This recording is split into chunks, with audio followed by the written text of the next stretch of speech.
Hello and welcome dear students. Welcome to Rai Smart Bangla YouTube channel. Saraswati পুজোর মরশুম আশা করি তোমাদের সবার ভালো কেটেছে এবং সবাই খুব ভালো রয়েছো। তো আমরা আজকের ক্লাসে আবার চলে এসেছি আগের ক্লাসগুলোর মতোই। দেখো বায়োলজির ক্লাসে আমি তোমাদের সাথে যে বিষয়টা নিয়ে গত দুই ক্লাসে ডিসকাশন করেছিলাম সেটা হলো CHSL পরীক্ষার কথা মাথায় রেখে বা MTS বা রেলের কথা মাথায় রেখে অ্যানিমাল কিংডম NCERTর বই থেকে তোমাদের পড়াচ্ছিলাম এবং সেখানে আমরা গত দুটো ক্লাসে ইনভার্টিব্রেট বা অমেরুদণ্ডী প্রাণীদের যে গ্রুপগুলো রয়েছে সেগুলো নিয়ে আলোচনা শেষ করেছি। তো আমাদের বাকি রয়ে গেছে মেরুদণ্ডী প্রাণী বা ভার্টিব্রেটস যারা তাদের সম্পর্কিত আলোচনা। তো আগামী সেশনসগুলোতে আজকেরটা সাথে নিয়ে আমরা কিন্তু এই ভার্টিব্রেট নিয়েই আলোচনা করব এবং সেখান থেকে তোমাদের বোঝাবো যে কিভাবে প্রশ্ন আসতে পারে এবং কোন কোন প্রশ্ন পরীক্ষায় এসছে। তোমরা যারা নিয়মিত একটা পরীক্ষার মধ্যে পরীক্ষা দিচ্ছ বা প্র্যাকটিসের মধ্যে রয়েছো তারা কিন্তু বুঝতেও পারবে যে কোন লাইনগুলো থেকে প্রশ্ন এসেছে এবং কোনগুলো আমাদের বেশি করে ফোকাস করতে হবে। সো চলো দেরি না করে আমরা অলরেডি শুরু করে দিই আমাদের আলোচনা। আজকের ক্লাসের ক্ষেত্রে আজকে আমরা চলে এসেছি অ্যানিমাল কিংডম, যেটা হচ্ছে কিনা সেশন 3 ক্লাস 3তে আমরা রয়েছি আজকে। এবং ক্লাস 3তে দেখো আমরা সাধারণভাবে একাইনোডার্মস দিয়ে শেষ করেছিলাম আমাদের আলোচনা। একাইনোডার্মসের পর যে গ্রুপটার কথা আমাদের উঠে আসে সেটা হচ্ছে হেমিকর্ডাটা। এই যে হেমিকর্ডাটা গ্রুপটা, এই গ্রুপটাকে কি বলে জানো? এই গ্রুপটাকে বলা হয় connecting link between chordate and non-chordate, অর্থাৎ মেরুদণ্ডী এবং অমেরুদণ্ডী উভয় প্রকার গ্রুপেরই কিছু কমন বৈশিষ্ট্য এই হেমিকর্ডেটসদের মধ্যে পাওয়া যায়। সো চলো হেমিকর্ডেট সম্পর্কে কি বলা হচ্ছে আমরা একটুখানি ডিটেলে দেখে নিই। বলা হচ্ছে দেখো যে hemichordata was earlier considered as subphylum under phylum chordata, but এখন কিন্তু সেটাকে একটা সেপারেট ফাইলাম দেয়া হয়েছে নন কর্ডেটস তথা অমেরুদণ্ডী তাদের আন্ডারে। এবং কি বলা হচ্ছে দেখো এই যে হেমিকর্ডেটস যারা হয় তাদের দেহটা দেখো তোমরা বুঝতেই পারছো তিনটে খণ্ডাংশে বিভক্ত। একটা হচ্ছে প্রোবোসিস, একটা হচ্ছে কলার এবং আরেকটি হচ্ছে ট্রাঙ্ক। তো এই যে hemichordates have a rudimentary structure in the collar region, this is called stomochord, a structure similar to notochord. এখানে এই যে নোটোকর্ডের কথা উঠে এলো, নোটোকর্ড জিনিসটা কি বুঝতে গেলে তোমাদের দেখতে হবে এই ছবিটাকে।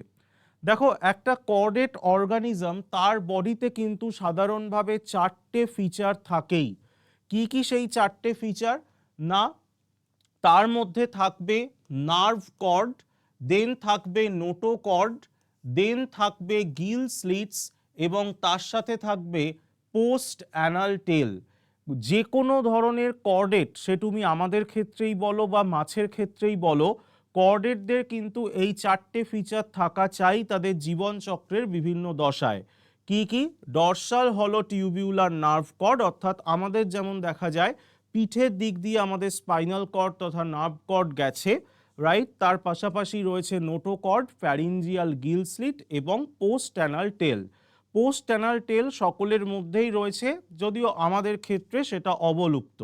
তো ওই আমরা যে হেমিকর্ডেটস নিয়ে আলোচনা করছিলাম সেখানে নোটোকর্ডের কথাটা উঠে এলো বলেই এখানে একবার আমরা দেখেও নিই যে তাহলে কর্ডেট অর্গানিজমস যারা হয় তাদের সঙ্গে নন কর্ডেটসদের কি কি পার্থক্য রয়েছে। দেখো as per the book of NCERT আমরা দেখতে পাচ্ছি প্রথম কথাতেই বলে দেওয়া হয়েছে কর্ডেটদের মধ্যে নোটোকর্ড আছে, বাট নন কর্ডেটদের মধ্যে নোটোকর্ড নেই। খুব স্বাভাবিকভাবেই তোমরা এটা আগের ক্লাসগুলোতেও জেনে এসেছো। দেন তার সাথে কি রয়েছে? Central nervous system, this is dorsal, হলো অ্যান্ড সিঙ্গল। সো যেটার কথা তোমাদের একটু আগেই আমি বলছিলাম যে আমাদের কিন্তু নার্ভ কর্ড পিঠের দিক দিয়ে গেছে, বাট যারা অমেরুদণ্ডী তাদের ক্ষেত্রে নার্ভ কর্ডটা কিন্তু পেটের দিক দিয়ে। সো দেখো লেখা আছে নন কর্ডেটদের ক্ষেত্রে central nervous system, this is ventral, solid and double.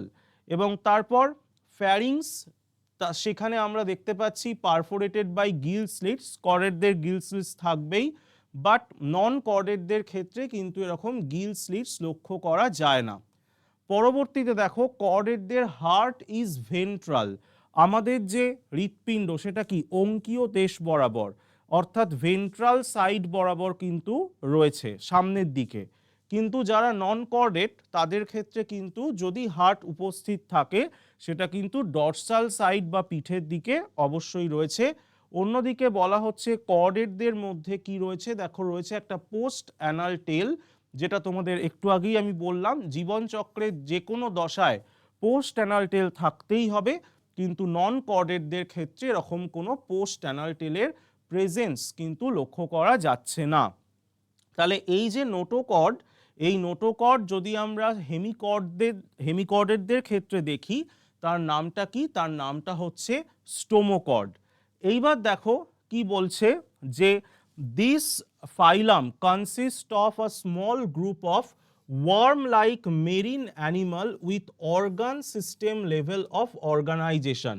তাহলে এই যে অর্গানিজমটা তোমরা পাশে ছবিতে দেখতে পাচ্ছ, এই অর্গানিজমটা কি, এই অর্গানিজমটা হচ্ছে ব্যালানোগ্লসাস, যেটা দেখো পুরোটাই একটা কৃমির মতো বা একটা কেঁচোর মতো দেখতে। এবং কি বলছে দে আর বাইল্যাটারালি সিমেট্রিক্যাল।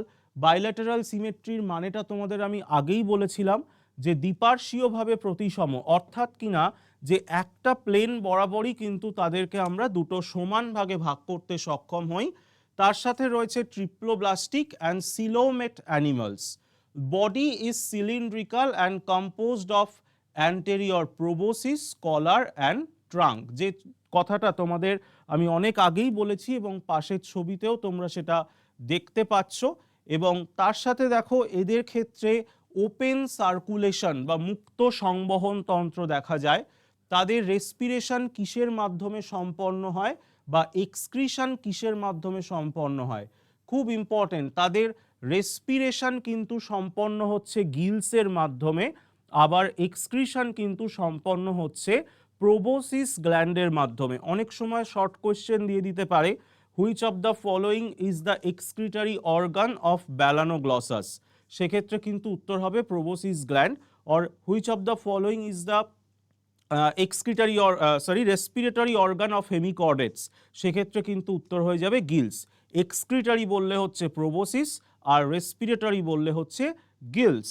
তারপরে দেখো যেটা রয়েছে সেক্সেস আর সেপারেট, মানে তাদের ক্ষেত্রে মেল অ্যান্ড ফিমেল ইন্ডিভিজুয়াল কিন্তু আলাদা হয় এবং তার সাথে এক্সটার্নাল ফার্টিলাইজেশন দেখা যাচ্ছে আর তাদের ডেভেলপমেন্ট ইনডিরেক্ট। অর্থাৎ একটা ছোট প্যারাগ্রাফের মধ্যে থেকে কিন্তু আমরা অনেক ইনফরমেশন পেয়ে যাচ্ছি। দেখো ব্যালানোগ্লসাস, তার পাশাপাশি স্যাকোগ্লসাস, এইগুলো সবই হলো হেমিকর্ডেট জাতীয় প্রাণীদের উদাহরণ, রাইট? তাহলে আশা করি তোমরা বুঝতে পারলে একটা প্রিমিটিভ গ্রুপ সম্পর্কে। এবারে যারা এখন নতুন আমাদের চ্যানেল দেখছো অথচ আমাদের চ্যানেল সাবস্ক্রাইব করা নেই, প্লিজ তাদের বলবো তোমাদের যদি আমাদের চ্যানেলের ক্লাস ভালো লাগে এবং আমাদের চ্যানেলের তোমরা নিয়মিত দর্শক হও, তোমাদের বন্ধুদের সাথে প্লিজ আমাদের চ্যানেলের এই ভিডিওর লিঙ্ক শেয়ার করো এবং বন্ধুদেরকেও বলো এই চ্যানেল সাবস্ক্রাইব করতে। সো দেখো তাহলে এখানে এর পরবর্তীতে ফাইলাম কর্ডাটা, সেটার কিন্তু আমরা আরও দেখতে পাচ্ছি তিনটে সাব ফাইলাম রয়েছে। ফাইলাম কর্ডাটাকে যে তিনটে গ্রুপে ভাগ করা যায়, একটা হচ্ছে ইউরোকর্ডেটস বা টিউনিকেটস, দেন রয়েছে সেফালোকর্ডেট এবং তার সাথে রয়েছে ভার্টিব্রাটা বা যেটাকে আমরা বলে থাকি ক্রেনিয়াটা। ভার্টিব্রাটা বা ক্রেনিয়াটার মানে কি, যাদের সাধারণভাবে দেখা যায় যে মস্তিষ্ক ক্রেনিয়াম তার মধ্যে সুরক্ষিত অবস্থায় রয়েছে। সো দেখো ইউরোকর্ডাটা অ্যান্ড সেফালোকর্ডাটা তাদেরকে আমরা বলে থাকি প্রোটোকর্ডেট। তোমাদেরকে কিন্তু এরকম প্রশ্ন দিয়ে দিতেও পারে যে which of the following group is considered as protochordate or which of the following animal is one kind of protochordate, সেক্ষেত্রে কিন্তু উদাহরণগুলো জানা তোমাদের ভীষণভাবেই জরুরি। এবার কি বলছে, তারা কিন্তু এক্সক্লুসিভলি মেরিন। আমরা যেমন একাইনোডার্মসদের দেখেছিলাম যে এক্সক্লুসিভলি মেরিন ইনভার্টিব্রেট গ্রুপের মধ্যে, ঠিক সেরকমভাবে এই প্রোটোকর্ডেটস যারা রয়েছে তারাও কিন্তু মেরিন এনভায়রনমেন্টেই বসবাস করে। এবং কি বলা হচ্ছে দেখো, ইউরোকর্ডেটস যারা রয়েছে, ইউরোকর্ডেটস তাদের সাধারণভাবে টিউনিকেটসও বলা হয়, তাদের বডি আবৃত থাকে টিউনিক বা টেস্ট নামক একটা আবরণী দিয়ে। এই যেখানে রয়েছে দেখো ইউরোকর্ডাটা বা টিউনিকাটা, এই নামটা এসছে টিউনিক বা টেস্ট আবরণী থেকে। এবং তার সাথে সাথে কি বলছেন, ইউরোকর্ডেটস যারা, তাদের ক্ষেত্রে নোটোকর্ড কিন্তু শুধুমাত্র লার্ভা অবস্থায় লেজের মধ্যে রয়েছে, কিন্তু সেফালোকর্ডাটা যারা রয়েছে তাদের ক্ষেত্রে দেখো সেফালিক রিজিয়ান মানে কি, সেফালো শব্দটার মানে হচ্ছে ব্রেন বা মাথা, তাহলে সেফালোকর্ডেটদের ক্ষেত্রে দেখো নোটোকর্ড বলছে হেড টু টেল এই রিজিয়ানে কিন্তু পুরোপুরিভাবে বিস্তৃত এবং সেটা তাদের সারা জীবন ধরেই কিন্তু বিদ্যমান থাকে। তাহলে ইউরোকর্ডাটার এক্সাম্পল কি হতে পারে, অ্যাসিডিয়া হতে পারে, সালপা হতে পারে, ডোলিওলাম হতে পারে। সেফালোকর্ডাটার উদাহরণ কি হতে পারে, ব্র্যাঙ্কিওস্টোমা, যার কমন নেম হলো অ্যাম্ফিঅক্সাস অর ল্যান্সলেট। তাহলে which of the following is protochordate, সেখানে তোমাকে এই যে উদাহরণগুলো অ্যাম্ফিঅক্সাস বা ল্যান্সলেট, তার সাথে অ্যাসিডিয়া, এগুলোর কথা কিন্তু আসতেই পারে পরীক্ষাতে। তাই বারবার করে এই উদাহরণগুলোর দিকে নজর দেবে, এটা আমি তোমাদের গত ক্লাসেও বলেছিলাম, এই ক্লাসেও বলছি। ঠিক আছে, এর পরবর্তীতে দেখো আমরা যদি খুব সহজ করে বুঝে নিই যে আমাদের এই ভার্টিব্রেট গ্রুপ, তার যে একটা শ্রেণীবিন্যাস রয়েছে বা তার যে একটা ক্লাসিফিকেশন রয়েছে সেটা ঠিক কীরকম। তো এই ভার্টিব্রেট গ্রুপ সেটাকে আমরা সাধারণভাবে দুটো ডিভিশনে কিন্তু ক্লাসিফাই করছি। একটা হচ্ছে আগ্নাথা, রাইট। সো আমি তোমাদের আগেও বলেছিলাম যে বায়োলজিতে যখন কোনো কিছু এ দিয়ে শুরু হয় তার মানেটা হচ্ছে উইদাউট, তাহলে আগ্নাথা মানে কি উইদাউট জ, এবং তার মধ্যে একটাই ক্লাস রয়েছে যে ক্লাসটা হলো কিনা সাইক্লোস্টোমাটা, এটা সম্পর্কে আমরা জানবো। এবং অন্যদিকে আর একটা গ্রুপ হচ্ছে জ গ্রুপ, মানে চোয়াল বিশিষ্ট প্রাণী যারা রয়েছে তারা হলো গ্ন্যাথোস্টোমাটা। এবং এই গ্ন্যাথোস্টোমাটা এদেরকে আমরা দুটো ভাগে ভাগ করি, একটা হচ্ছে যারা ফিন বা যাদের পাখনা লক্ষ্য করা যায়, তারা সাধারণভাবে মৎস্য বিশিষ্ট প্রাণী হিসাবে অভিহিত হয়ে থাকে। যেমন দেখো তার মধ্যে দুটো ক্লাস আমরা পাচ্ছি, কনড্রিকথিস যেটা হলো কি তরুণাস্থি বিশিষ্ট মাছ যারা রয়েছে তারা, এবং আরেকটা হচ্ছে অস্টিকথিস যারা হলো অস্থি বিশিষ্ট মাছ রয়েছে তারা। এবং আরেকটা গ্রুপ যেটা, সেটা হচ্ছে কি টেট্রাপড, যাদের মধ্যে আমরা লক্ষ্য করছি লিমসের উপস্থিতি রয়েছে, এবং সেগুলোর মধ্যে আমরা কাদের পেয়ে যাচ্ছি, অ্যামফিবিয়া বা উভচর, রেপটাইলস বা সরীসৃপ, অ্যাভিস বা পক্ষী, এবং ম্যামালস বা স্তন্যপায়ী। আমরা যেমন ইনভার্টিব্রেটদের ক্ষেত্রেও প্রত্যেকটা গ্রুপ সম্পর্কে জেনেছিলাম, তেমনি এখানেও আমরা প্রতিটা গ্রুপ সম্পর্কে জানব। যারা নতুন দেখছো প্লিজ আমাদের ক্লাস ভালো লাগলে কমেন্ট করে জানাও, কোথাও বোঝার অসুবিধা থাকলে প্লিজ কমেন্ট করে জানাও, আমরা তাহলে বুঝতে পারবো এবং সেই মতো তোমাদের কাছে রিচ করতে পারবো। এবং সাবস্ক্রাইব না করে থাকলে please do like, comment and share our video and subscribe our channel to get videos like this. এবং তোমাদের রিকোয়েস্টই কিন্তু আমরা এই ভিডিওগুলো আনি, আমরা আনতে কিন্তু অনেক বেশি অনুপ্রেরণা পাই। এই যে ক্লাসগুলো আমি আজকে নিচ্ছি, এবং তোমরা গত কমেন্টে নিশ্চয়ই জানিয়েছিলে যে এই ধরনের ক্লাস স্যার আরও চাই, এই ধরনের টপিক বেসড ডিসকাশন আরও চাই। তো সেই জায়গা থেকে তোমাদের কমেন্ট থেকে কিন্তু উদ্বুদ্ধ হয়েই এই ক্লাস নেওয়া। তাই বারবার করে তোমাদেরকে বলবো, তোমরা প্লিজ আমাদেরকে পুশ করো কোন ধরনের ভিডিও তোমরা চাইছো বা কোন ধরনের ডিসকাশন তোমরা চাইছো। সো দেখো এরপর ক্লাস সাইক্লোস্টোমাটা, যেটা আগ্নাথা গ্রুপের মধ্যে পড়ছে, সেটা সম্পর্কে কিছু কথা আমরা এই স্লাইডে বলে নেব।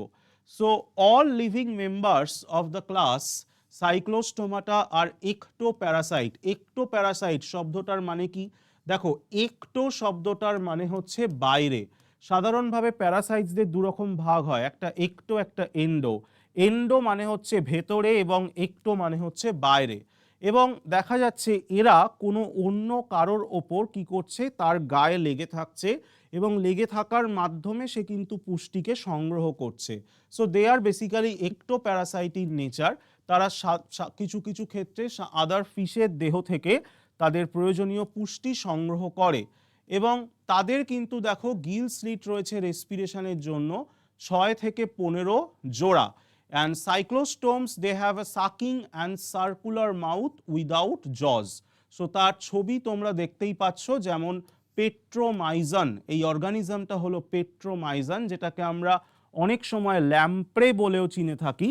সে কিন্তু দেখা যাচ্ছে তার সাকিং মাউথ দিয়ে অন্য কোনো অর্গানিজম থেকে, স্পেসিফিক্যালি মাছ, তার দেহ থেকে সে কিন্তু পুষ্টি সংগ্রহ করছে।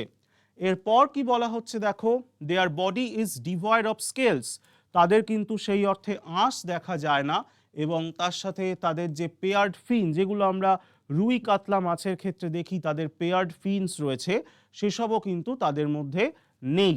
এবং generally cranium and vertebral column they are cartilaginous. Cartilaginous মানে কি, তরুণ আস্থি দ্বারা তাদের কিন্তু ব্রেন বা ভার্টিব্রাল কলাম এগুলো নির্মিত।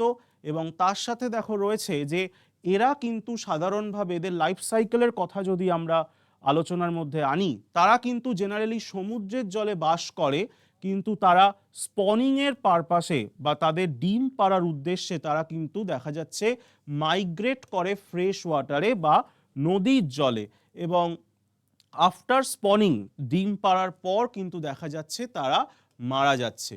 এবং তাদের বেসিক্যালি মেটামরফোসিস দেখা যায়, যেমন ব্যাঙাচি থেকে ব্যাঙ রূপান্তরিত হয়, ঠিক সেরকমই তাদের ক্ষেত্রেও রূপান্তরটা দেখা যাচ্ছে এইভাবে।